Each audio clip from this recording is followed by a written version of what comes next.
El siguiente sutra dice: establecerse uno en la propia naturaleza de testigo es akshat, el arroz entero y sin descascarillar, utilizado para el culto. Antes de profundizar en este Upanishads, hay que recordar unas cuantas realidades. Primero, el permanecer como testigo es la técnica para el centramiento. Ya discutimos el centramiento. Un hombre puede vivir de dos modos. Puede vivir en su periferia o puede vivir en su centro. La periferia pertenece al ego y el centro pertenece al ser.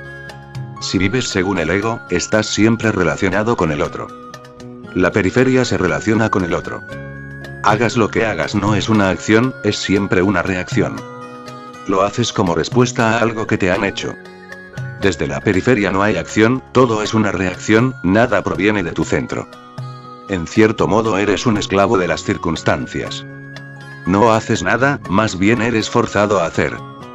Desde el centro la situación cambia radicalmente. Desde el centro comienzas a actuar. Por primera vez empiezas a existir sin depender. Empiezas a existir por ti mismo. Ahora una pequeña historia. Medita sobre ella. Buda estaba cruzando un pueblo. Un grupo de gente estaba muy enojado, muy en contra de lo que enseñaba. Abusaban de él, le insultaban. El Buda les escucha en silencio y luego les dice: si habéis acabado, dejadme ir. He de llegar al otro pueblo y me estarán esperando. Si en vuestras mentes os queda aún algo por decir, cuando pase de regreso por esta ruta podéis acabarlo. Y le dicen: hemos abusado de ti, te hemos insultado. ¿No vas a responder? Buda les dice: ahora nunca reacciono. Lo que hagáis es cosa vuestra. Yo, ahora nunca reacciono. No podéis forzarme a que haga algo. Podéis abusar de mí. Depende de vosotros. Yo no soy un esclavo. Me he vuelto un hombre libre. Actúa desde mi centro, no desde mi periferia, y vuestro abuso solo alcanza mi periferia, no mi centro. Mi centro no es afectado. Os sentís afectados, no porque vuestro centro sea afectado, sino únicamente porque carecéis de centro. Sois solamente periferia, identificados con la periferia. La periferia siempre será afectada por cualquier cosa que suceda. Es vuestra frontera, así que cualquier cosa que suceda la va a afectar. Y no tenéis centro alguno. En el momento en que tienes un centro, te distancias de ti mismo, está distanciado de tu periferia.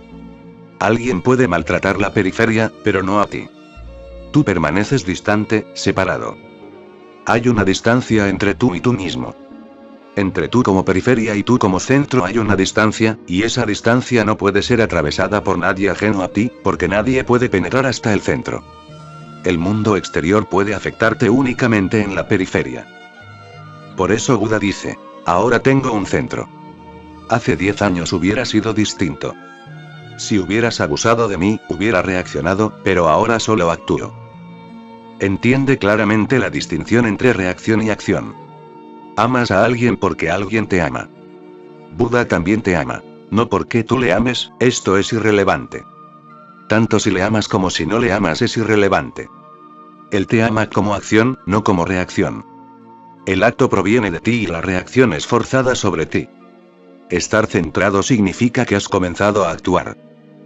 Hay que recordar otra cosa. Cuando actúas, el acto es siempre total. Cuando reaccionas nunca puede ser total. Siempre es parcial, fragmentario, porque cuando actúo desde mi periferia, o sea, cuando reacciono, no puedo hacerlo con plenitud porque no estoy implicado en ello realmente. Solo mi periferia está implicada, así que no puede ser total. Si amas desde tu periferia, tu amor nunca será total, siempre será parcial. Y esto tiene gran importancia porque si el amor es parcial, el espacio sobrante se llenará con odio. Si tu amabilidad es parcial, el espacio restante se completará con la crueldad. Si tu bondad es parcial, ¿qué rellenará el hueco restante? Si tu Dios es parcial, necesitarás de un demonio para llenar el espacio restante. Eso significa que una acción parcial siempre será contradictoria, en conflicto contigo mismo. La psicología moderna dice que amas y odias simultáneamente. Tu mente es ambigua, contradictoria. Te relacionas con el mismo objeto a través del amor y del odio. Y si el amor y el odio están ahí, va a haber confusión, y será una confusión venenosa. Tu amabilidad está mezclada con crueldad y tu caridad es hurto y tu rezo se torna violencia. Y aunque intentes ser un santo, en tu periferia, tu santidad va a tener tintes de pecado. En la periferia todo está obligado a ser contradictorio. Únicamente cuando actúas desde tu centro tu acción es total. Y cuando esa acción es total, posee una belleza por sí misma. Cuando la acción es total, es del presente. Cuando la acción es total no cargas con la memoria, no la necesitas. Cuando la acción es parcial, es una acción inacabada, comes algo, si el comer es parcial, cuando terminas de comer lo que comes, continuarás comiendo mentalmente. Quedará inacabado. Solamente algo total puede tener un final y un principio. Una acción parcial es simplemente una serie continua sin comienzo ni final. Estás en tu casa y llevas contigo tu tienda y tu mercado. Estás en tu tienda y llevas contigo tu casa y los asuntos domésticos. No estás nunca, nunca puedes estar, ni un solo instante, totalmente en ello. Acarreas con muchas cosas de continuo. Esta es la carga, la tensa carga sobre la mente, sobre el corazón. Una acción total tiene un comienzo y tiene un final. Es atómica, no es seriada. Está ahí y luego no está ahí. Estás absolutamente libre para ir hacia lo desconocido. Si no, uno se mueve en surcos, la mente se vuelve rutinaria. Continúas moviéndote en círculos, en un círculo vicioso. Te mueves continuamente en ellos. Debido a que el pasado nunca se ha acabado, se entromete en el presente, continúa aún más, y penetra en el futuro. Por eso, es realidad, una mente parcial, una mente periférica, acarrea con su pasado, y el pasado es una gran carga. Aunque no tomes en consideración las vidas pasadas, incluso entonces el pasado es una gran carga. 50 años de experiencias, hermosas y desagradables, pero inacabadas, con todo sin acabar. Continúas acarreando un extenso pasado de 50 años, que está muerto.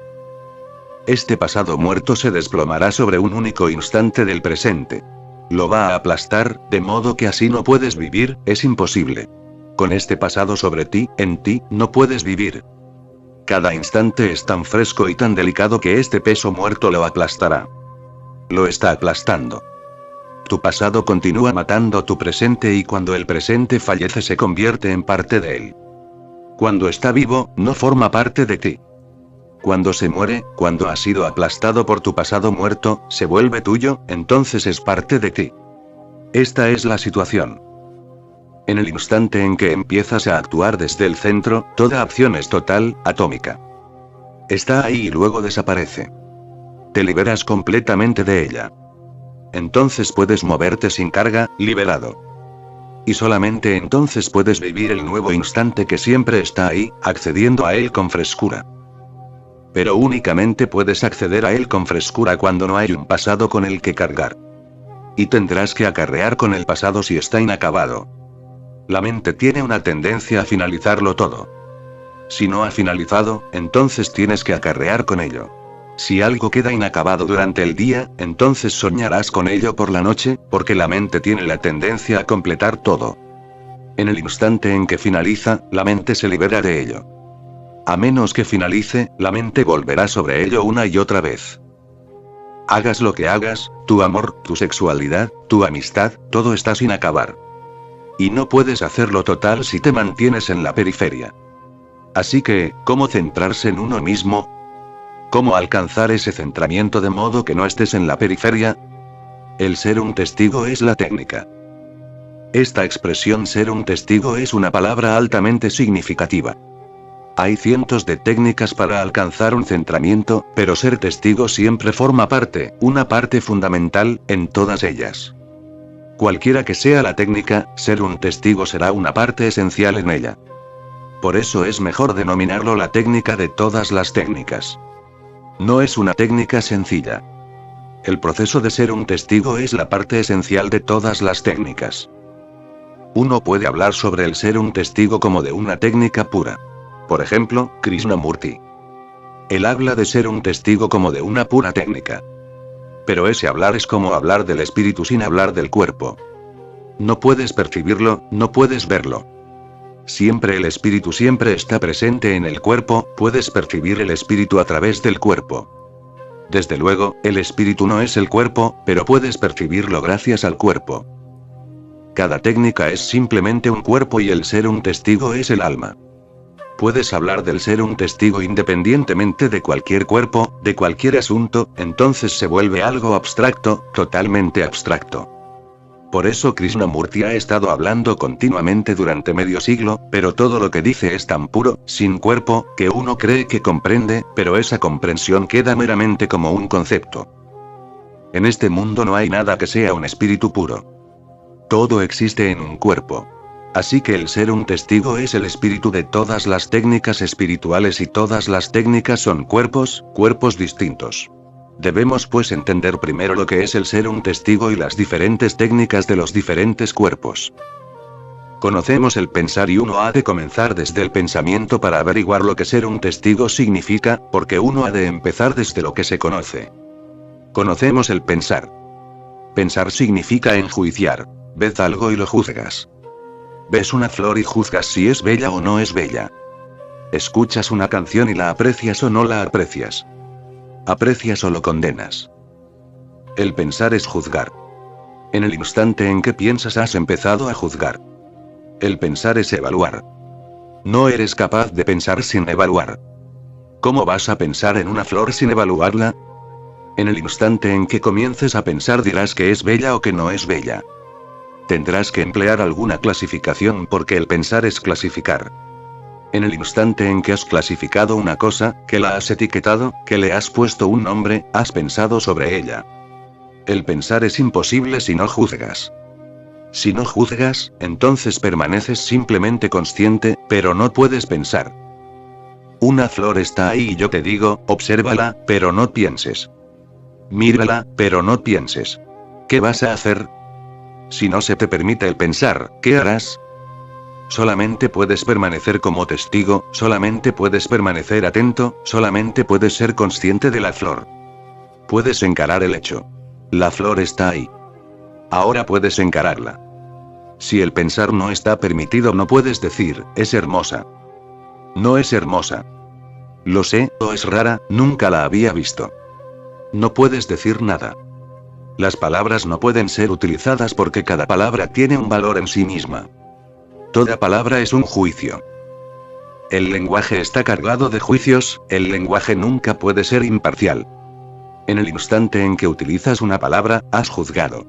De modo que, si no puedes utilizar el lenguaje, no puedes verbalizar. Si digo, esto es una flor, mírala, pero no pienses entonces no se te permite la verbalización. ¿Qué puedes hacer entonces? Solamente puedes ser un testigo. Si estás ahí sin pensar, simplemente encarando algo, esto es ser un testigo. Entonces ser un testigo quiere decir atención pasiva. Recuerda pasiva.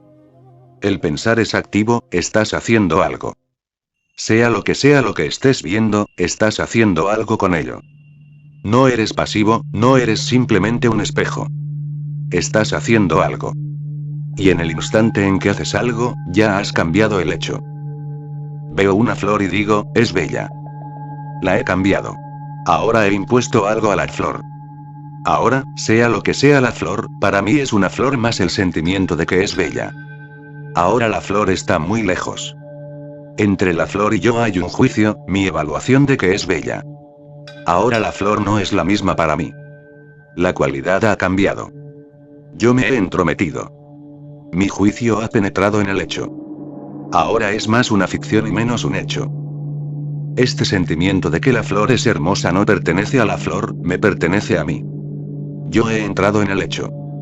Ahora el hecho no es virgen. Lo he corrompido. Ahora mi mente se ha vuelto parte de él. En realidad, el decir que mi mente ha entrado a formar parte de él quiere decir, mi pasado ha entrado a formar parte, porque cuando digo, esa flor es hermosa, significa que la he juzgado según mi saber anterior. ¿Cómo puedo afirmar que esa flor es hermosa? Tus experiencias del pasado, tus conceptos anteriores, el que algo como esto es hermoso. La has juzgado de acuerdo con tu pasado. La mente significa tu pasado, tus recuerdos. El pasado ha interferido con el presente. Has destruido un hecho virginal. Ahora está distorsionado. Ahora ya no es una flor. La flor, como una realidad en sí misma, ya no está ahí. Ha sido corrompida por ti, destruida por ti. Tu pasado se ha interpuesto. Has interpretado. Esto es pensar. Pensar significa traer el pasado a un hecho del presente. Por eso es que el pasado nunca puede conducirte a la verdad, porque la verdad es virgen y tiene que ser encarada en su total virginidad. En el instante en que entremezclas tu pasado, la estás destruyendo. Entonces es una interpretación, no una vivencia del hecho. Lo has hecho pedazos. Se ha perdido su pureza. Pensar significa traer el pasado al presente. Ser un testigo quiere decir que no existe el pasado, solamente el presente. No hay que introducir el pasado. Ser un testigo es algo pasivo. No estás haciendo nada, solo eres. Simplemente estás ahí. Simplemente estás presente. La flor está ahí, tú estás ahí, entonces se establece una relación mediante el ser testigo. Cuando la flor está presente y todo tu pasado está presente, no tú, entonces se establece una relación mediante el pensamiento. Empieza pues desde el pensar. ¿Qué es el pensar? Es traer la mente al presente. Entonces te has perdido el presente, lo has perdido por completo. En el instante en que el pasado penetra en el presente, te lo has perdido. Cuando dices, esta flor es hermosa, en realidad se ha convertido ya en pasado. Cuando afirmas, esta flor es hermosa, es una experiencia pasada. La has conocido, la has juzgado. Cuando la flor está ahí y tú estás ahí, no es posible decir ni siquiera que la flor es bella. No eres capaz de establecer juicio alguno estando en el presente. Si digo, te amo, se ha vuelto pasado. Si digo, esta flor es hermosa, ya he sentido, ya he juzgado. Se ha vuelto pasado. Ser un testigo, es siempre el presente, nunca el pasado. El pensar siempre es el pasado.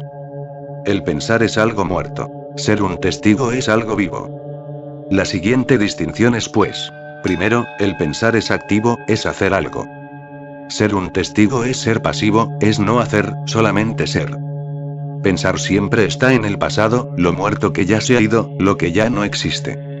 Ser un testigo es siempre el presente, lo que es. De modo que si continúas pensando nunca conocerás lo que es ser un testigo. El final, el acabar con el pensar se convierte en un comienzo del ser un testigo. El dejar de pensar es ser un testigo. ¿Qué hacer pues? Porque el pensar es un hábito profundamente arraigado en nosotros. Se ha convertido en algo mecánico, robótica. No es que tú pienses. Ya no es tu decisión ahora. Es un hábito mecánico, no eres capaz de hacer otra cosa. En el instante en que una flor está ahí, el pensar ha empezado. No tenemos experiencias no verbales. Solamente los niños pequeños las tienen. La experiencia no verbal es una auténtica experiencia. La verbalización es un escapar de la experiencia. Cuando digo, la flor es hermosa, la flor se ha desvanecido. Ahora es como mi mente, no con la flor, con lo que estoy ocupado. Ahora es la imagen de la flor en mi mente, no la flor en sí misma. La flor misma es ahora una imagen mental, una idea en la mente y ahora puedo compararla con mis pasadas experiencias y juzgar. Pero la flor ya no está ahí. Cuando verbalizas estás cerrado a la experiencia. Cuando estás atento sin verbalizar, estás abierto, vulnerable. El ser un testigo significa una constante apertura a la experiencia, sin cerrarse. ¿Qué hay que hacer? Este hábito mecánico, mal llamado pensar, ha de ser roto. Por eso, hagas lo que hagas, hazlo sin verbalizar. Es difícil, arduo y al principio parece absolutamente imposible, pero no lo es. No es imposible, es difícil. Caminas por la calle. Hazlo sin verbalizar, simplemente camina, aunque sea durante unos pocos segundos, y tendrás un destello de un mundo distinto, de un mundo no verbal, del mundo real. No del mundo mental que el hombre ha creado en sí mismo. Estás comiendo. Come sin verbalizar. Alguien le pidió a Bokuju, Bokuju era un gran maestro zen, ¿cuál es tu sadhana? A lo que Bokuju replicó, mi sadhana es muy simple. Cuando estoy hambriento, como. Cuando tengo sueño, duermo. Eso es todo. El hombre se quedó asombrado. Dijo, ¿qué estás diciendo? Yo también como y duermo y todo el mundo hace lo mismo. ¿Qué tiene esto de particular para que lo llames sadhana? Bokuju le dijo, cuando estás comiendo estás haciendo muchas cosas, no solamente comes. Cuando estás durmiendo estás haciendo de todo excepto dormir. Pero cuando yo como, simplemente como. Cuando duermo, simplemente duermo. Toda acción es total. Toda acción se convierte en total si la haces sin verbalizar. Intenta comer sin verbalización alguna en la mente, sin pensamientos en la mente. Sencillamente come y entonces el comer se convertirá en meditación, porque si no verbalizas te vuelves un testigo. Si verbalizas, te volverás un pensador. Si no verbalizas te volverás, automáticamente, un testigo, no podrás remediarlo, no podrás evitarlo. Intenta pues hacer algo sin verbalizar. Camina, anda, báñate o simplemente siéntate en silencio. Simplemente siéntate, que sea solo un sentarse. No pienses. Entonces, simplemente sentarse puede convertirse en meditación, simplemente el caminar puede convertirse en meditación. Alguien le pidió a Bokuju, dame una técnica para meditar. Bokuju le dijo, te puedo dar una técnica, pero serás incapaz de meditar, porque se puede practicar una técnica con una mente que verbalice.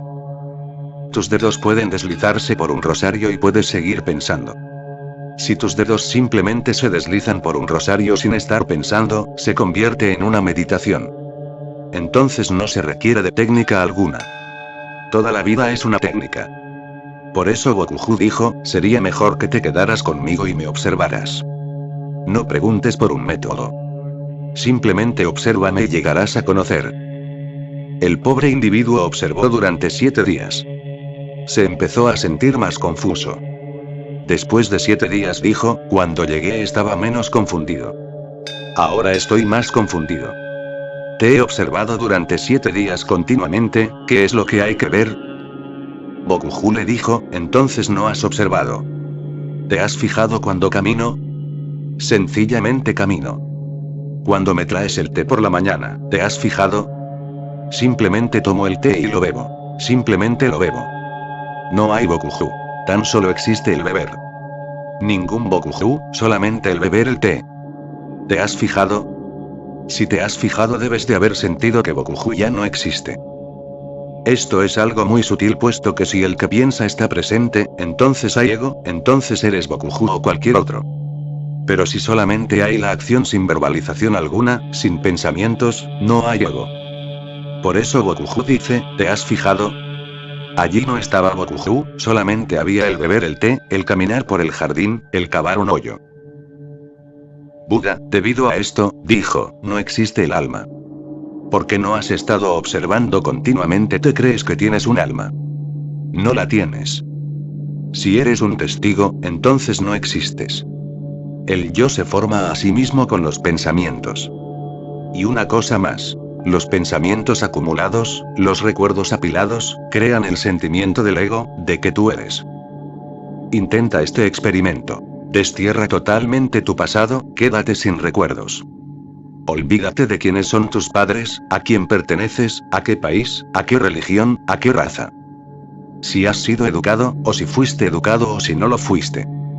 Corta con el pasado, y acuérdate de quién eres. No eres capaz de recordar quién eres. Tú eres, obviamente. Tú existes, pero ¿quién eres tú? En este instante no puedes percibir un yo. El ego es simplemente el pasado acumulado. El ego son tus pensamientos, condensados, acumulados. Por eso Bokuju dice, si me has observado, habrás visto que yo no estaba. Había un beber el té, pero no un bebedor. Había un caminar en el jardín, pero no un caminante. Había una acción, pero no un ejecutante. En el ser un testigo no existe un sentido del yo. En el pensar, está ahí. No es una coincidencia que los mal llamados pensadores estén tan profundamente asentados en sus egos. Los artistas, los filósofos, los literatos, no es una coincidencia que sean tan egoístas. Cuantos más pensamientos albergas, mayor ego tienes. En el ser un testigo no hay ego, pero esto únicamente se alcanza trascendiendo el lenguaje. El lenguaje es la barrera. El lenguaje se necesita para comunicarte con los demás. No es necesario para comunicarse con uno mismo. Es un instrumento útil. Más bien el instrumento más útil. El hombre pudo crear una sociedad, un mundo, debido únicamente al lenguaje, pero debido al lenguaje el hombre se ha olvidado de sí mismo. El lenguaje es nuestro mundo. Si durante un solo instante el hombre se olvida de su lenguaje, ¿qué es lo que queda? La cultura, la sociedad, el hinduismo, el cristianismo, el comunismo, ¿qué queda? Nada queda. Si el lenguaje es erradicado de la existencia, toda la humanidad con su cultura, su civilización, su ciencia, su religión, su filosofía, desaparece.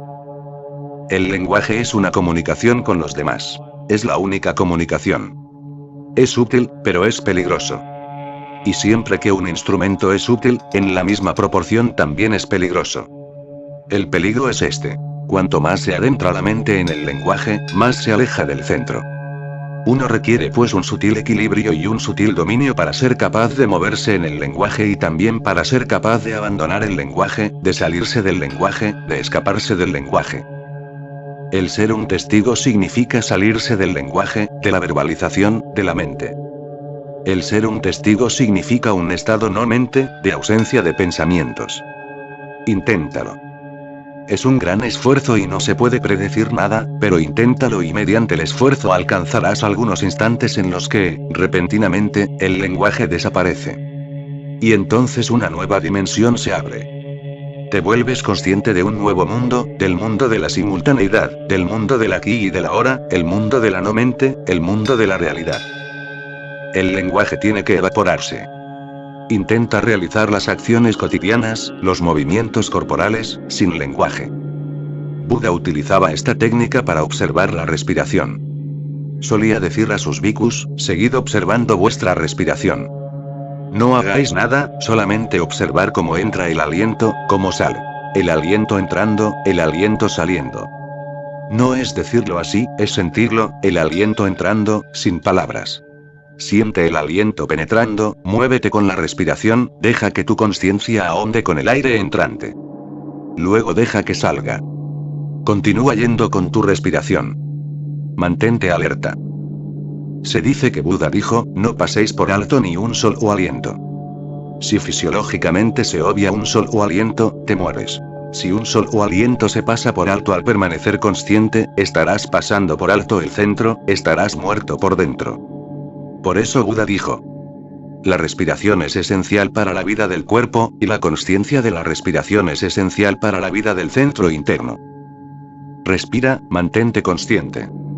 Y si estás intentando mantenerte consciente internamente de tu respiración, eres incapaz de pensar, porque la mente no puede hacer dos cosas simultáneamente: pensar y ser un testigo.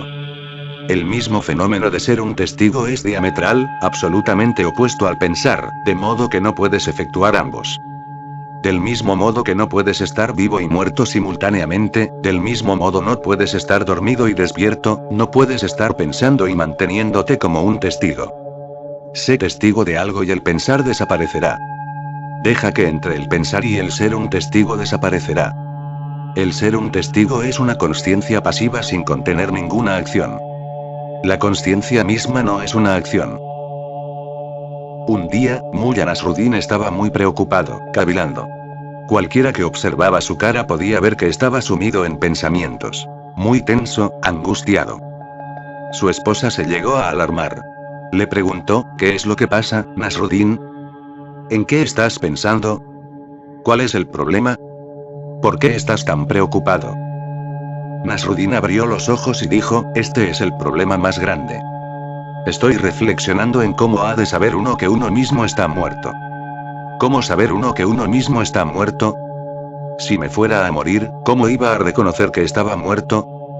Porque yo no he conocido la muerte. El reconocimiento significa que has conocido algo antes. Te veo y reconozco que eres A, o B o C porque te conocía de antes. A la muerte no la he conocido, dijo Nasruddin. Y cuando se presente, ¿cómo la voy a reconocer? Este es el problema y estoy muy preocupado. Y cuando esté muerto y no pueda preguntar a nadie, esta puerta estará también cerrada. No puedo consultar ninguna escritura, ni ningún profesor puede ser de ayuda. Su esposa se rió y le dijo, te estás preocupando innecesariamente. Cuando la muerte llega uno lo sabe inmediatamente. Cuando la muerte se te presente lo sabrás porque te pondrás frío, frío como el hielo. Nasruddin se sintió aliviado. En sus manos tenía la clave, una señal. Al cabo de 2 o 3 meses, se encontraba cortando leña en el bosque. Era una fría mañana de invierno y todo estaba helado. De repente se acordó y se palpó las manos. Estaban heladas. Dijo, de acuerdo. La muerte se está acercando y estoy tan lejos de casa que no puedo decírselo a nadie. ¿Qué voy a hacer? Me olvidé de preguntárselo a mi mujer. Me dijo cómo se debe sentir uno, pero ¿qué se supone que se ha de hacer cuando llega a la muerte? Ahora no hay nadie aquí y todo se está helando. Entonces recordó. Había visto muchas personas muertas, de modo que pensó, es adecuado el tumbarse. Así era como había visto a las personas fallecidas, de modo que se tumbó. Por supuesto se fue sintiendo más y más frío, con la muerte cerniéndose sobre él. 2 lobos, creyendo que Nasruddin estaba muerto, atacaron a su burro. Nasruddin abrió los ojos y viéndolos pensó, los muertos no pueden hacer nada. Si hubiera estado vivo, los lobos, no os habrías tomado esas libertades con mi burro. Pero ahora no puedo hacer nada. Nunca se ha sabido de muertos que hicieran algo. Solo puedo permanecer como espectador. Si estás muerto para todo tu pasado, absolutamente muerto, entonces únicamente puedes ser un testigo. ¿Qué otra cosa puedes hacer? Ser un testigo quiere decir morir al pasado, a tus recuerdos, a tus ideas, a todo. Entonces, en el momento presente, ¿qué puedes hacer? Solamente puedes permanecer como observador. No es posible juicio alguno. El juzgar solo es posible en referencia a experiencias pasadas. No hay evaluación posible. La evaluación es posible solamente con referencia a acciones pasadas. No es posible el pensar. El pensar solamente es posible si el pasado está allí, de vuelta al presente. Así que, ¿qué puedes hacer? Puedes ser un testigo. En la antigua literatura sánscrita, el maestro es definido como la muerte, Acharyamriti. El maestro es definido como la muerte. En el Katha Upanishad, Nachiketa es enviado a Yama, el dios de la muerte para ser instruido. Y cuando Yama, el dios de la muerte, ofrece muchos regalos a Nachiketa. Toma esto, toma el reino, toma estas riquezas, esos caballos, esos elefantes, esto y esto otro. Una larga lista de cosas. Nachiketa le dice, he venido a aprender lo que es la muerte porque a menos que sepa lo que es la muerte, no puedo saber lo que es la vida. Por eso un maestro era conocido en los tiempos antiguos como una persona que podía convertir en un muerto a su discípulo. El que te puede dar muerte, el que te puede ayudar a morir para que puedas renacer. Nicodemo le preguntó a Jesús, ¿cómo puedo alcanzar el reino de Dios? Jesús le dijo, a menos que primero mueras, no podrás lograr nada. A menos que renazcas, no podrás lograr nada. Y este renacer no es un suceso aislado, es un proceso continuo. Uno ha de renacer a cada momento. No es que renazcas una vez y se acabó. La vida es un renacer continuo y la muerte también es continua. Has de morir una vez porque no has vivido en absoluto. Si vives, tendrás que morir a cada instante. Muere al pasado a cada instante, haya sido cual haya sido, cielo o infierno. Sea lo que sea, muere para él y mantente fresco y joven y renace en el momento. Sé un testigo ahora. Solamente puedes ser un testigo ahora, si estás fresco. Este sutra dice: establecerse uno en la propia naturaleza de espectador es Akshat, el arroz entero sin descascarillar utilizado para el culto. Este Upanishad otorga un significado más profundo a cada uno de los símbolos del rendir culto. Akshat, el arroz entero, es empleado al rendir culto. ¿Qué es el Akshat? La palabra es muy significativa, pero traducida al castellano se vuelve ordinaria. Akshat significa eso que no ha sido penetrado, Akshat significa virgen. Nosotros decimos Akshat Kanya, virgen. Akshat significa virgen, no penetrado, y el arroz entero es utilizado sencillamente como un símbolo. Virgen, fresco, sin manipular. Pero la palabra Akshat quiere decir no habiendo sido penetrado.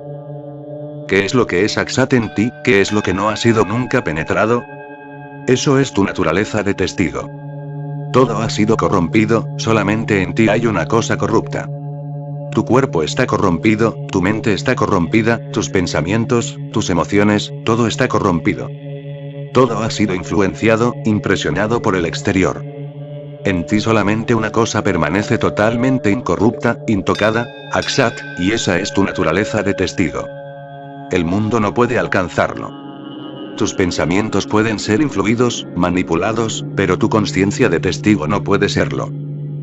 Tus pensamientos pueden ser cambiados, tú puedes ser cambiado, eres cambiado a cada momento. Toda influencia es una influencia transformadora, porque, a favor o en contra, reaccionas.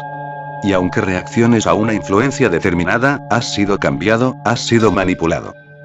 En todo momento eres manipulado por las situaciones externas, por las impresiones, por las influencias, pero una cosa permanece sin ser alcanzada, y esta es tu naturaleza de testigo. El sutra dice, es tu naturaleza, eres tú. No es algo que se enseñe, no es algo que se construya, no es algo que se dé. Eres tú. Cuando decimos naturaleza, quiere decir que eres tú. Tú y ella no podéis ser separados. De modo que la última observación es, la naturaleza de testigo, la conciencia de testigo, no es algo que tenga que alcanzarse. Ya la posees, si no, no se podría decir que es tu naturaleza. Un niño nace. Si no se le enseña el lenguaje, el niño será incapaz de conocer lenguaje alguno.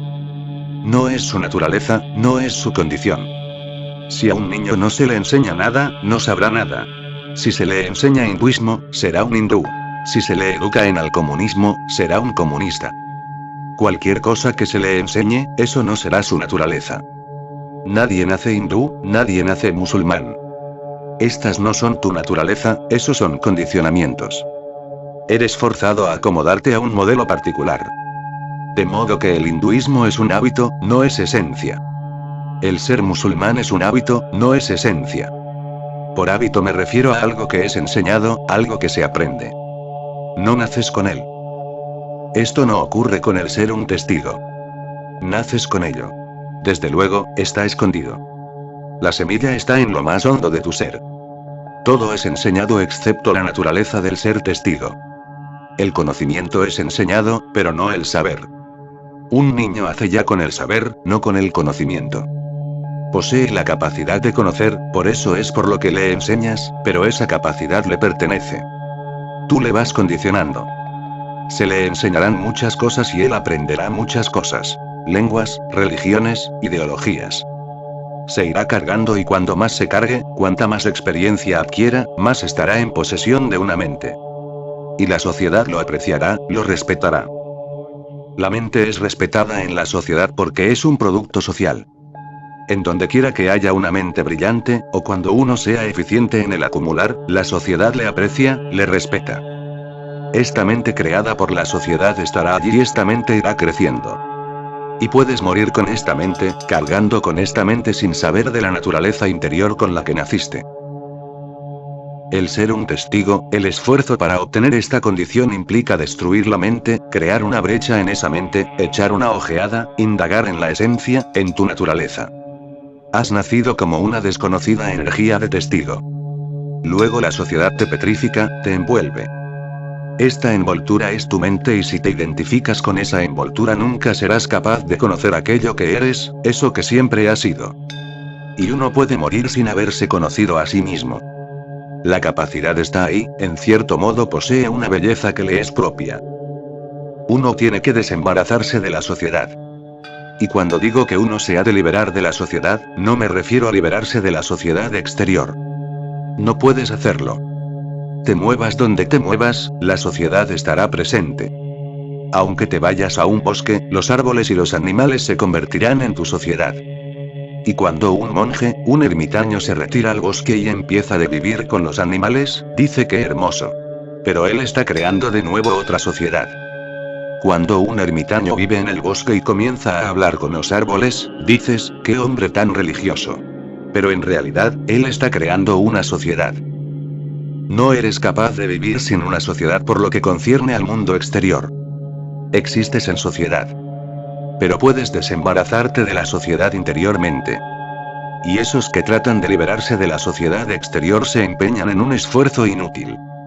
Se enfrascan en un esfuerzo inútil, no podrán lograrlo. Y se están engañando a sí mismos porque el verdadero problema no es cómo alejarse de la sociedad que existe en el exterior. El verdadero problema es cómo no sentirse agobiado por la sociedad. si no hay pensamientos, si no hay recuerdos, si no hay cargas de pasadas experiencias, estás libre de la sociedad interiormente. Te vuelves virgen, puro, inocente. Has renacido.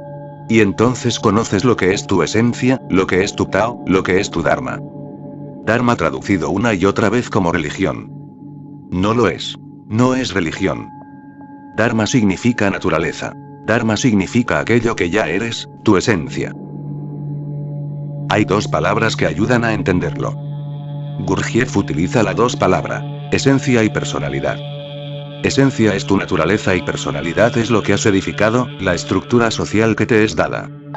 Todos somos personalidades, inconscientes, completamente inconscientes de la esencia. Al decir este sutra, naturaleza de ser un testigo significa esencia, lo esencial en ti. Por eso ser un testigo no es algo que tengas que lograr, no es algo como una meta. Más bien es un descubrimiento, un desvelar. Hay algo ahí de lo cual te has olvidado. Lo descubres. Por eso Gurdjieff nunca emplea la expresión ser un testigo, en cambio emplea el recuerdo de sí. Kabir, Nanak, también emplean recuerdo de sí, Surati. Surati significa recordarse. Surati es Smriti, recordarse a sí mismo. Nanak, Kabir, Gurdjieff, emplean la expresión recuerdo de sí solamente, porque en realidad, tu esencia no es algo nuevo que se haya de obtener, sino que ya existe.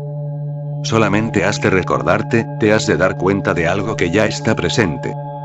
Pero no puedes darte cuenta si estás repleto de pensamientos, si estás perdido en la multitud de pensamientos. El cielo está ahí, pero cuando hay nubes, oscuras nubes por todas partes, no puedes ver el cielo. Las nubes son solo ocasionales. Solamente existen ahora, no estaban antes ni volverán de nuevo. Vienen y se van y el cielo permanece el mismo. Y el cielo es Akshat. No hay nube que pueda corromperlo. El cielo permanece puro, virgen, inocente. Ninguna nube puede corromperlo. Las nubes vienen y se van, pero el cielo es lo que existe siempre, imperturbado, impoluto, simplemente un espacio interior, un cielo interior que está ahí. Esa es la llamada tu naturaleza. Las sociedades vendrán y desaparecerán. Tú nacerás y morirás y se sucederán incontables vidas y muchas nubes pasarán a través de ti. Pero te puedes identificar con las nubes. Puedes empezar a sentir que eres las nubes. Todo el mundo se identifica con sus propios pensamientos que no son nada más que nubes. Si dices, mis ideas y alguien ataca tus ideas, nunca sentirás que son tus ideas las atacadas, sentirás que tú eres el que está siendo atacado. El cielo está luchando por las nubes porque alguna ha sido atacada. El cielo se siente, soy atacado. El cielo estaba allí cuando no había nubes. El cielo estará allí cuando no haya nubes. Las nubes no añaden nada al cielo. Y cuando no hay nubes, con ello no se pierde nada. El cielo queda en su totalidad. Esta es la naturaleza, el cielo interior, el espacio interior. Uno descubre, lo desvela al ser un testigo. El ser un testigo es la base, lo esencial. Puede ser empleado en muchas técnicas. En la tradición taoísta china posee un método conocido como Tai Chi. Es un método de centramiento, un método para mantenerse como testigo. Dicen, haz lo que quieras, pero permanece consciente del centro en el ombligo. Camina, sé consciente del centro en el ombligo. Come, sé consciente del centro en el ombligo. Pelea, sé consciente del centro en el ombligo. Haz lo que quieras, pero permanece consciente de una cosa. De que estás centrado en el ombligo. Y de nuevo, si eres consciente del ombligo, eres incapaz de pensar. En el instante en que comienzas a pensar, dejas de ser consciente del ombligo. Esta es una técnica corporal. Buda utilizaba la respiración, el aliento. Los taoístas emplean el hara. Ellos denominan al centro del ombligo, hara. Por eso es por lo que la técnica suicida japonesa es conocida como harakiri. Significa cometer suicidio estando centrado en el hara, de forma que no es suicidio, no es simplemente un suicidio. Lo llaman harakiri únicamente si una persona comete suicidio estando continuamente consciente del centro del hara. En este caso no es en absoluto suicidio. Lo está haciendo conscientemente. Tú no puedes suicidarte de una forma tan consciente. Tú solamente cometes suicidio cuando estás alterado, que te has vuelto absolutamente inconsciente. Tanto si empleas el ara como si empleas la respiración, debes permanecer consciente. Krishnamurti dice, permanece consciente del proceso de tus pensamientos. Tanto si es del proceso del respirar como de la palpitación del ara, como del proceso del pensamiento, da lo mismo. Lo básico es lo mismo. Permanece consciente del proceso de tus pensamientos. Surge un pensamiento. Date cuenta de que ha surgido. Un pensamiento está ahí. Date cuenta de que el pensamiento está ahí. Cuando el pensamiento desaparezca y pierda su existencia, date cuenta, observa que ha desaparecido. Cuando un pensamiento se va y otro viene, hay una separación entre ellos. Sé consciente de esta separación. Permanece consciente del proceso mental, un pensamiento moviéndose, una pausa, de nuevo otro pensamiento. Sé consciente. Utiliza los pensamientos como objetos para tu observación. No importa. Puedes emplear la respiración, puedes emplear los pensamientos, puedes emplear el ara, puedes emplear lo que sea. Hay muchos métodos y cada país ha desarrollado el suyo. Y a veces surgen contradicciones entre los métodos, pero si profundizas hay una cosa que es esencial, sea cual sea el método, y es el permanecer como testigo. La diferencia estriba solamente en el cuerpo. Y Krishnamurti dice, no tengo método, pero lo tiene. Este permanecer como testigo del proceso de los pensamientos es un método del mismo modo que lo es el ser testigo de la respiración. Puedes observar el aliento, puedes observar el proceso mental. Y entonces puedes entender que si alguien emplea el rosario, puede permanecer como testigo de ello. Entonces no hay diferencia entre ser testigo del movimiento del rosario o ser testigo del respirar o del proceso mental. Los sufíes emplean la danza derviche. Emplean la danza como método. Puede que hayas oído el nombre de los derviches giradores. Giran sobre sus talones como lo hacen a veces los niños. Si lo haces, te marearás. Simplemente rotando sobre tus talones, girando. Y dicen, sigue girando, date cuenta de que el cuerpo está girando y permanece consciente. Por dentro, permanece consciente. No te identifiques con el girar del cuerpo. El cuerpo está girando. No te identifiques, permanece consciente. Entonces surgirá la posición del testigo. Y creo que el método sufí es el más repentino que hay, porque permanecer como testigo del proceso mental es muy difícil, es muy sutil. Observar la respiración también es difícil porque el respirar es un proceso involuntario. Pero el girar lo estás practicando voluntariamente. Al bailar, al girar una y otra vez, la mente se marea. Si permaneces atento, de repente descubrirás un centro. En este instante el cuerpo se convierte en la rueda y tú en el bujé, y el cuerpo sigue girando y el centro permanece impasible, solitario, akshat, incorrupto. Hay pues cientos y cientos de métodos, pero el alma, lo significativo, lo esencial de todos ellos es el permanecer como testigo. Este sutra dice que a menos que acudas a rendir culto con una naturaleza interior de testigo, el hacerlo es en vano. El arroz entero, sin descascarillar, no valdrá para nada. Puede ser comprado, es solamente un símbolo, algo simbólico. A menos que aportes algo impoluto, no mancillado por la sociedad, que no haya sido creado, que provenga de tu propia naturaleza, tu veneración es simplemente una tontería, es una estupidez. Y eres capaz de seguir empleando símbolos, de seguir rindiendo culto sin saber lo que significa. Acuérdate de esta palabra, akshat. Incorrupto, fresco, virgen. ¿Qué hay que sea virgen en ti? Descúbrelo y ofrécelo a los pies de lo divino. Únicamente esta virginidad puede ser usada, únicamente esa virginidad, esa frescura, esa constante juventud puede ser empleada para el culto. A este ser un testigo lo puedes entender intelectualmente. No es difícil. Pero esa es la dificultad. Si lo comprendes intelectualmente y crees que todo el trabajo ya está hecho, ahí está la dificultad. Eres capaz de entenderlo. Luego, de nuevo, esto se convierte en una teoría mental. Luego, de nuevo, se convierte en un pensamiento en la mente. Luego, otra vez, lo has vuelto parte de lo acumulado. Entonces puedes discutir sobre ello, puedes filosofar sobre ello, pero sigue siendo aún parte de la mente, no es virgen. Si afirmo algo sobre el ser un testigo, eso penetra en tu mente, se convierte en parte de tu mente, pero no proviene de ti, proviene del exterior. Si lees este Upanishad y luego te sientes impresionado, convencido y dices en tu interior, cierto, esta es la clave, eso se convierte en una teoría. No proviene de ti, ha llegado desde el exterior. No es Akshat, no es virgen. Ninguna teoría puede ser virgen. Ningún pensamiento puede ser virginal. Todo pensamiento es prestado. El pensar nunca puede ser original, nunca. Su misma naturaleza es prestada. Nunca es original el pensamiento de nadie.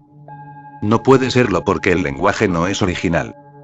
Los conceptos no son originales. Los aprendes.